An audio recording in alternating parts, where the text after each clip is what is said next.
Halo YouTube, jumpa lagi dengan Ilmu Gunung Traders. Oke, teman-teman, kita akan melanjutkan seri spiritual mind kita ya, spiritualitas sebagai pintu sukses trading. Oke teman-teman, langsung saja. Oke, seperti biasa, kita disclaimer dulu ya. Yang namanya trading, investasi apapun itu pada pasar finansial ya, pada pasar keuangan, itu bisa mengalami kerugian, punya resiko. Teman-teman pelajari dulu, ya, cari mentor dulu, dapatkan informasi dulu, dapatkan ilmunya dulu, tanya atau konsultasi dulu sama orang yang sudah pernah trading atau investasi. Jangan langsung terjun, jangan ikut-ikutan orang ya, jangan mau diajak orang, dan hati-hatilah apabila teman-teman mengalami kehilangan uang, nanti hidupmu makin susah teman-teman ya. Jadi terima kasih atas perhatiannya. Jangan lupa ya bahwa kecerdasan spiritual adalah pemandu kecerdasan lain. Jadi kita harus tetap cerdas secara spiritual. Oke teman-teman ya, pada episode 7 pengembangan diri ya. Jadi pada episode 7 ini kita akan membahas bagaimana kita mengembangkan diri kita sebagai seorang trader. Apabila Anda ingin menjadi seorang trader sukses, Anda harus berusaha mengembangkan diri Anda. Apabila Anda belum melakukannya, Anda harus menyadari bahwa pasar selalu benar dan Anda bisa menghasilkan uang dari pasar selama Anda tidak menerapkan pikiran yang kaku terhadap perilaku pasar. Dengan kata lain, jangan terjebak dalam satu pendapat dan menolak mengakui bahwa Anda bisa saja salah tentang arah pergerakan pasar. Setiap trader susah menyadari bahwa mereka bisa salah dan benar dengan mudah ya. Jadi intinya ya, kalau kita mau mengembangkan diri kita sebagai seorang trader ya, kita tuh harus sadar dulu bahwa harga itu atau pasar itu dia benar, dia tidak pernah salah. Dia mau naik, dia mau turun, itu urusan dia. Dan ya, kalau kita mau profit konsisten ya, kalau kita mau profit konsisten, itu kita nggak boleh kaku gitu. Kita nggak boleh kaku, kita nggak boleh apa ya istilahnya itu egois. Ya, ketika harga sudah berubah, kita ikutin. Ketika harga mau naik, kita ikutin. Ketika harga turun, kita ikutin. Jangan kaku. Ya, jangan keras kepala, jangan big head. Gitu loh. Jangan istilahnya menjadi seorang trader yang ibarat kata nggak mau menerima kenyataan gitu loh ya. Ketika harga sudah, oh ini mau reversal, Anda tapi masih ngotot gitu loh dengan plan Anda yang mungkin 2-3 hari yang lalu gitu loh. Padahal harga nih sekarang kayaknya nih mau balik arah misalnya kayak gitu ya. Jadi ada satu kenaikan kayak gini. Nah, tiba-tiba di sini kenaikan ini sudah mulai melemah. Nah, di sini teman-teman malah pengen masuk buy lagi gitu loh. Padahal mungkin teman-teman sebaiknya itu untuk cari posisi sell aja misalnya kayak gitu ya. Nah, jadi terkadang itu yang membuat trader itu sering kali mengalami kerugian yang dia nggak duga kadang seperti itu ya.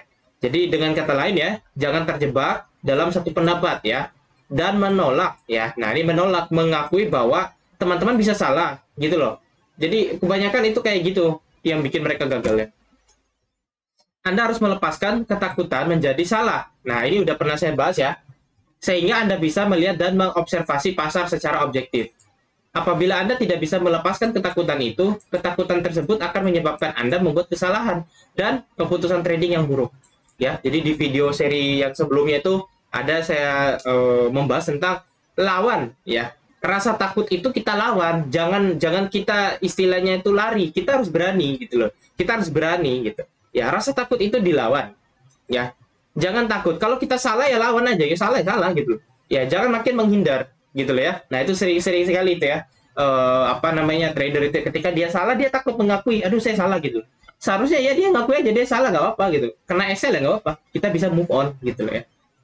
Hal ini terjadi karena apabila Anda berkonsentrasi pada ketakutan Anda, hal itu akan membuat alam bawah sadar Anda bertindak sesuai dengan ketakutan tersebut dan menyebabkan kerugian yang berusaha Anda hindari. Nah ini ketika teman-teman itu sudah salah arah, kemudian nggak mau mengakui, ya takut loss ceritanya gitu. Jadi misalnya harga udah turun gini, kemudian harga udah naik lagi.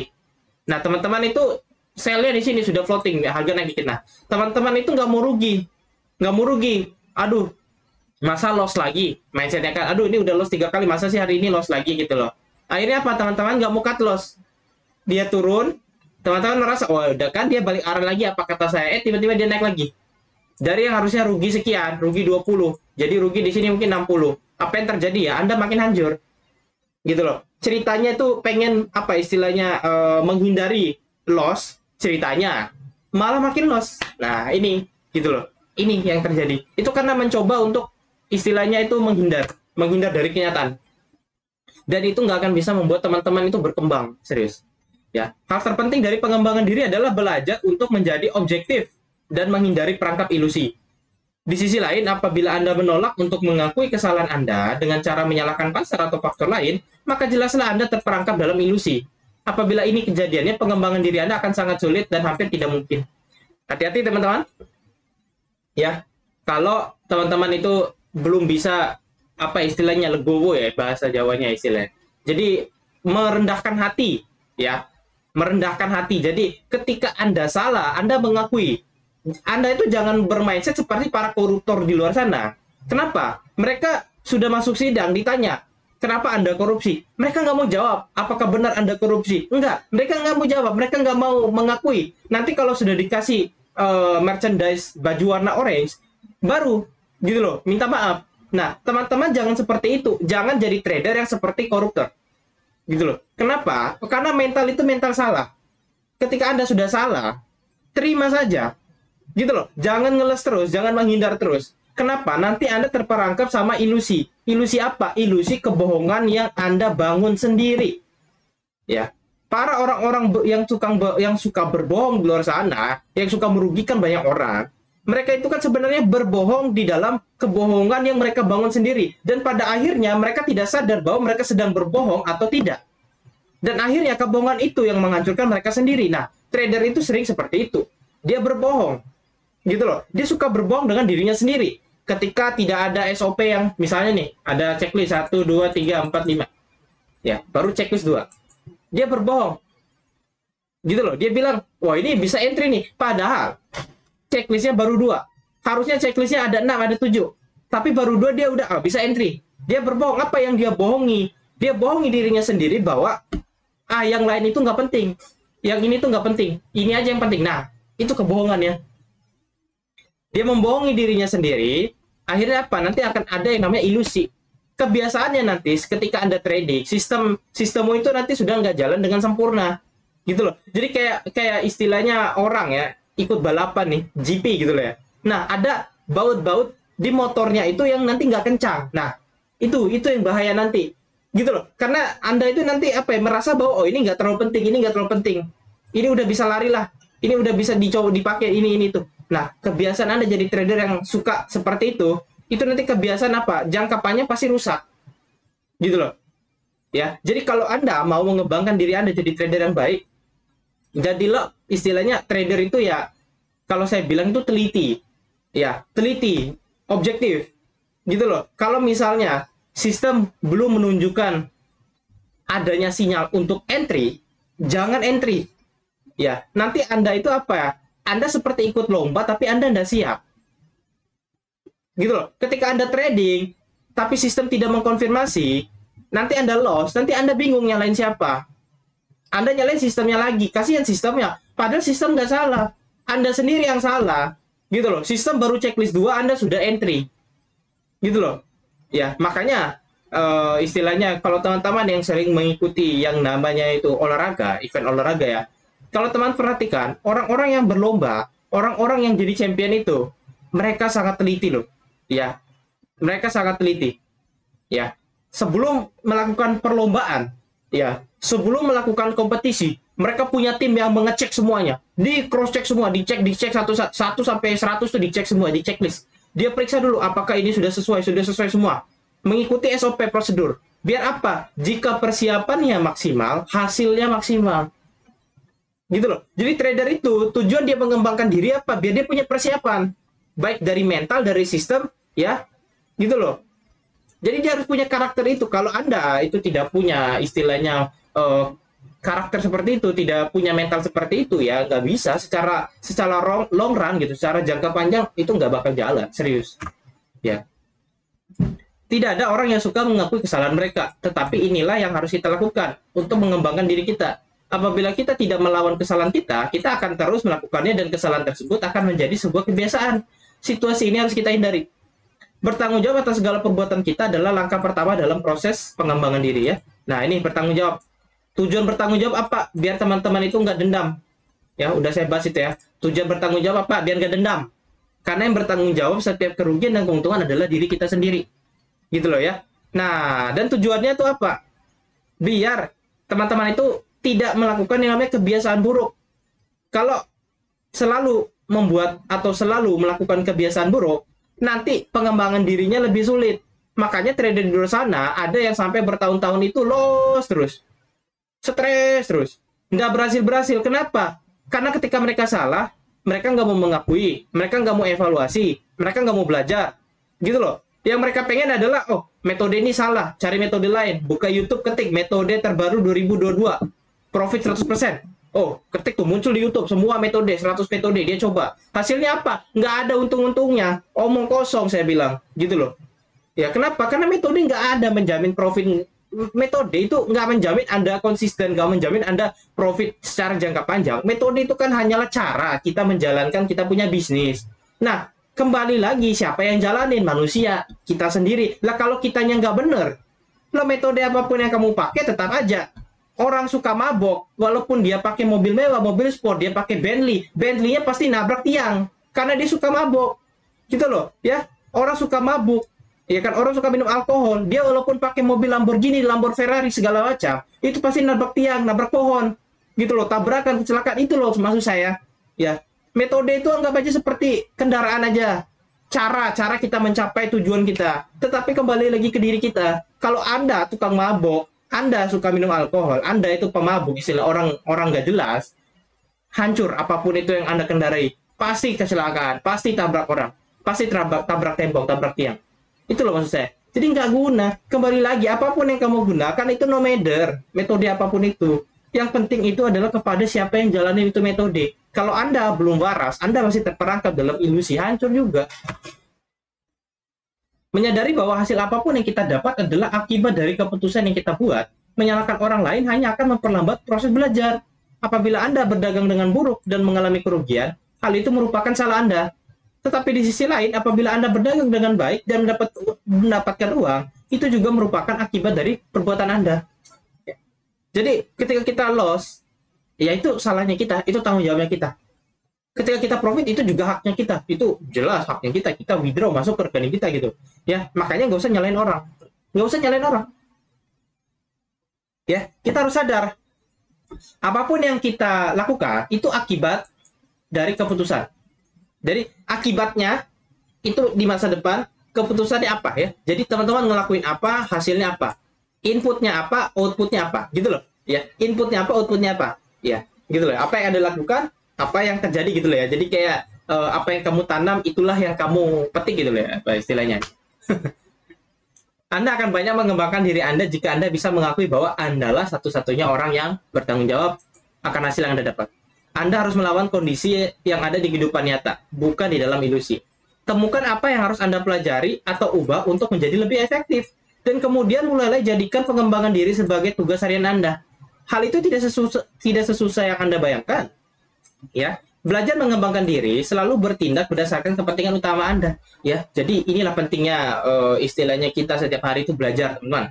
Ya, baca buku, belajar. Ya, kemudian istilahnya selalu ikut seminar-seminar atau workshop yang benar. Ya, jangan mencari hal instan gitu loh. Jangan mencari hal-hal yang cepat, serba cepat, serba bisa, serba istilahnya itu serba instan, serba besar, serba banyak. Oh, jangan ya. Nggak ada trader sukses seperti itu. Percaya kata saya, wah mentor saya itu hampir mau pukul saya itu mungkin pakai kayu itu. Ya, kenapa? Ya karena saya tanya gitu, bisa nggak sih kita nih dalam 1 bulan jadi trader yang sukses? Dia bilang itu, kamu ini ngomong lagi mabuk apa gimana gitu loh. Ya karena nggak mungkin gitu sebulan, nggak bisa gitu. Jadi kita harus berproses gitu ya. Jadi melihatnya tuh jangka panjang. Oh, setiap tahun nih saya punya progres sekian, setiap tahun progres sekian gitu. Ya itu sih yang saya lakukan gitu ya. Nggak mungkin 1 bulan pakai metode A langsung saya profit banyak. Wah, kalau orang kayak gitu, kalau metode bisa membuat orang profit, semua orang jadi trader aja, bro. Ya, semua orang jadi trader aja, bro. Percayalah. Ya, jadi jangan ngawur gitu. Nggak, metode tidak akan membuatmu konsisten, profit, ataupun membuat kamu itu akan hidup nyaman gitu. Ya, mental kamu itu yang akan membuat kamu ke situ. Metode hanyalah cara, metode hanyalah alat, metode hanyalah kendaraan. Anda harus ingat itu. Kalau Anda nyetirnya mabok juga hancur. Ya. So, kesimpulan dari pengembangan diri ini, Anda harus bisa mengakui kesalahan. Ingat itu. Dan Anda harus bertanggung jawab. Jadi di sini untuk mengembangkan diri, syarat utamanya hanya 2. Mengakui kesalahan sama bertanggung jawab, itu aja. Jadi kalau Anda sudah bisa mengakui kesalahan dan bertanggung jawab, tinggal next step. Ya, kemudian Anda harus mulai membuat evaluasi dari setiap perdagangan. Membuat jurnal ya merupakan salah satu cara untuk memahami di mana letak kesalahan Anda. Trader yang hebat ialah mereka yang dinamis dan terus belajar. Mereka adalah trader yang dianugerahi kecerdasan spiritual dan dipercayakan rezeki oleh Yang Maha Kuasa. Mereka adalah orang-orang pilihan. Apakah Anda selanjutnya? Ya, saya banyak menghabiskan waktu saya untuk membaca buku, membuat jurnal. Saya sadar bahwa apa yang saya terima saat ini hanya bagian kecil. Saya masih harus belajar. Semakin saya belajar, semakin saya merasa bodoh. Ya, itu dari saya sendiri, founder IJFX. Ya, jadi teman-teman, ingat teman-teman ya, Anda jadi trader, minimal 1 tahun Anda baca buku tentang trading itu 5 atau 10. Baca buku tentang psikologi itu 5 sampai 10. Ya, jadi 20 buku setahun. Kalau nggak kuat, 10 aja, 5. Ya, 5 buku tentang trading, 5 tentang psikologi. Ya, kemudian Anda harus membuat jurnal. Ketika Anda salah, buat jurnal. Ketika Anda benar, buat jurnal. Rajinkan. Ya, semua murid saya itu saya wajibkan mereka membuat jurnal. Kenapa? Karena saya tahu trader itu kebanyakan adalah orang-orang yang malas, bukan orang-orang yang rajin. Mereka itu so-soan mau nyari duit, tapi mereka malas. Gitu loh. Anda coba sadar diri Anda, apakah Anda punya jurnal sekarang? Coba lihat, ada jurnalnya nggak? Ada jurnalnya? Ya kan? Nggak ada pasti, ya kan? Nggak punya jurnal. Kalaupun ada, jarang. Ya, hanya beberapa trader yang saya tahu bahwa mereka akan membuat jurnal. Beberapa nggak ada. Nggak ada catatan apa-apa mereka ya. Mereka seakan-akan bisa menyimpan segala informasi di dalam otak mereka. Padahal otak mereka juga bodoh gitu loh. Nggak bisa. Ya, saya itu dari dulu selalu catat. Kenapa? Saya tahu. Kita kalau 1 hari bisa ingat. Ya, 2 hari yang lalu kita masih bisa ingat. 1 minggu, udah lupa. 2 bulan, ya udah lupa. Gitu loh. Itu apa artinya? Ya Anda manusia berarti. Makanya harus catat, biar bisa dibaca lagi. Gitu loh. Ya, kalau dikira misalnya ingat, nggak perlu catatan, nggak perlu ada bacaan, waduh itu 2 minggu aja itu pasti lupa juga gitu. Ya, makanya harus dicatat. Apa yang Anda pelajari dicatat, apa kesalahan Anda dicatat, jurnal itu dicatat gitu. Ya, istilahnya itu digunakan untuk membantu Anda mengevaluasi gitu. Ketika Anda salah, oh salahnya di sini gitu. Ya, misalnya ketika harga turun. Ya, harga turun. Cut. Nih, Anda pingin mencari sell. Anda mencari sell sini, di sini ada support, di sini ada resisten. Anda pengen nyari sell ketika harga kayak gini. Tiba-tiba harga naik. Ternyata harga itu ke sini. Nah, baru dia turun. Nah, ini jurnal. Oh, ternyata yang di sini nggak valid. Validnya di sini. Ternyata di sini ada satu istilahnya, di sini ada satu peak, di sini ada peak lagi. Jadi di sini double bottom, double top. Ya, di sini ada double top ya. Ada top 1, ada top 2. Jadi double top, oh ternyata dia naik ke atas. Di sini ada support, di sini ada top 1, top 2 ya. Jadi ini 1 2 ya. Jadi 1 2 SR itu seperti yang saya ajarkan di YouTube saya. Contohnya seperti itu ya. Jadi seperti itu jurnal. Oh, di sini salah. Entry lagi di sini misalnya gitu. Jadi nggak apa-apa. Kalau ada jurnal itu nggak masalah. Enak. Kalau jurnal tuh enak serius. Kenapa? Wah, selama saya membuat jurnal, saya merasakan bahwa jurnal itu memberikan saya seperti pilihan ganda. Pilihan ganda. Pilihan ganda artinya jika saya salah, saya bisa pilih lagi yang lain. Gitu loh. Enak karena ada jurnalnya gitu loh. Jadi ketika saya salah di sini, kena SL $20 nggak apa-apa. Ketika di atasnya ada setup seperti ini, saya entry lagi. Nah, tiba-tiba profit $60, masih ada selisih $40 misalnya gitu. Lumayan gitu loh ya. Jadi seperti itu jurnal itu memberikan Anda pilihan. Pilihan yang terkadang Anda nggak lihat ketika Anda nggak punya jurnal. Tapi ketika ada jurnal, lihat, oh iya, betul ya di sini gitu loh. Nah, itu jurnal. Ya, ketika saya memberikan contoh apapun itu, kenapa kelihatannya gampang sekali memberikan contoh chart segala macam? Ya itu karena saya sering jurnal. Saya sering menggambar chart saya sendiri. Jadi saya udah lumayan istilahnya tuh paham gitu loh. Ya bagaimana harga itu memanipulasi segala macam. Nah, itu karena sering jurnal, jadi punya memori. Makanya kita harus jurnal, kita harus tetap mencatat apa yang kita pelajari. Itu kalau kita mau mengembangkan diri kita sebagai seorang trader. Gitu loh. Nggak bisa semuanya taruh di otak, teman-teman. Ya, 2 bulan itu masih lupa. Gitu loh, Anda harus punya catatan. Gitu loh. Ya, dan syarat pertama kalau mau mengembangkan diri 2 aja ya. Pertama mengakui kesalahan, yang kedua bertanggung jawab, itu aja. Ya, oke teman-teman, saya harap pada episode 6, ya episode 7 ya, sorry. Episode 7 pengembangan diri ini ya, teman-teman bisa mengambil hikmah ya, bisa mengambil pelajaran, bisa mengambil kesimpulan sendiri ya, karena di setiap video yang saya buat ya pada Spiritual Mind ini memiliki beberapa alternatif kesimpulan yang Anda bisa simpulkan sendiri ya. Nah, jadi tidak selamanya kesimpulan itu berdasarkan apa yang saya tulis ya, karena ada beberapa typo juga mungkin ya. Oke, itu saja teman-teman, sampai jumpa lagi pada seri berikutnya. Bye bye.